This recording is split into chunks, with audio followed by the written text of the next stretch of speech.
everyone, welcome to another Motovlog on my channel. My name is Marshall3498. In today's Motovlog, what I'd like to talk about is two new middleweight naked bikes to the motorcycle segment for 2023. The first one being the 2023 all-new 750 Honda Hornet. Unlike the old Hornets that used to be a four-cylinder, this bike is now a parallel twin, making a claimed 95 horsepower. I think it makes something around 55 pounds of torque, somewhere in there. Bike has several riding modes, traction control, ABS. Probably, I don't know if it has it or not. It probably has lean sensitive traction control and ABS. Bike, because the bike may or may not have an IMU. I'm not 100% certain off the top of my head. And then the other bike you have new to the segment is the all new Suzuki DX or XDS, I think. It has several letters in it. I can't remember exactly what it's off the top of my head, but it is an 800 parallel twin, making right around the same 90-ish horsepower as the Honda. The Honda has not released as of yet, not as far as I'm aware, in the United States, in the US dollar market, but the bike is rumored to be somewhere around the $9,500 mark, which is a lot of bike for the money.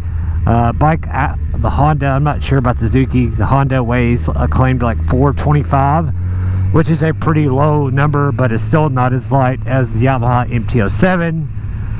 And then you could argue that the MT-07 only makes like 75 horsepower, but it is like $1,500 cheaper, so the MT-07 is right around 8,000.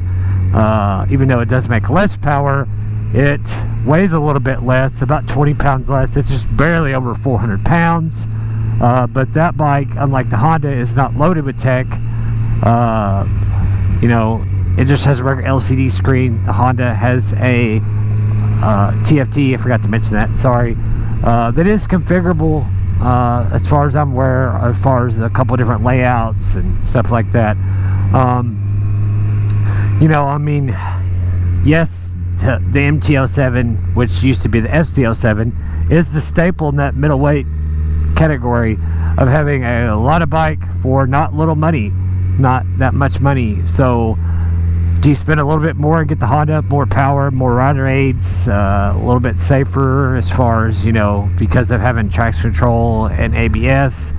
On a regular street bike wouldn't matter as much, but if you took either bike to the track day, the Honda may shine because of it having more power, and the rider aids may be helping out a new track day person.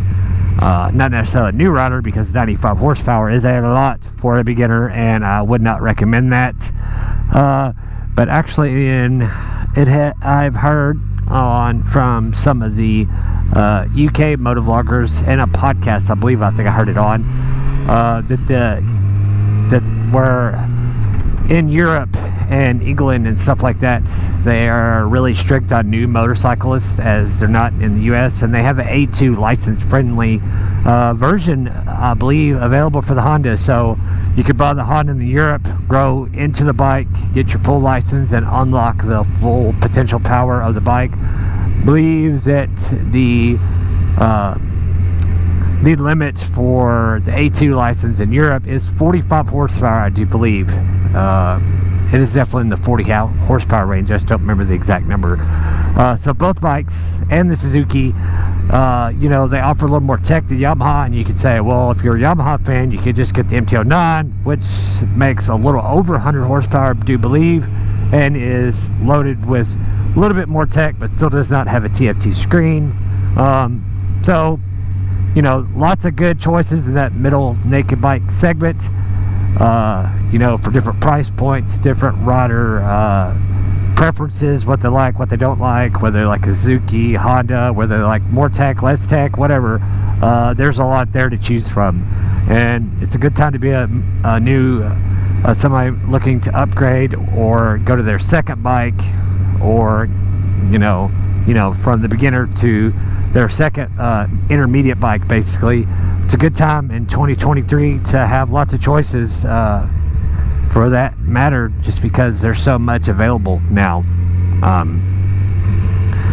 And probably I would say because of Yamaha's naked bikes being so popular, and that being the new basically sport bike, because sport bikes aren't as popular as they used to be. So many manufacturers have dropped off of the sport bike game. Yamaha doesn't even sell a brand new R6. They quit making the R6, so they made the R7 instead. And the only way you get R6 anymore is get a track day only, a non-street legal R6. So but the R7, you could use it for track day. It's still street legal. It's the new kid on the block for Yamaha for their sport bike category, basically.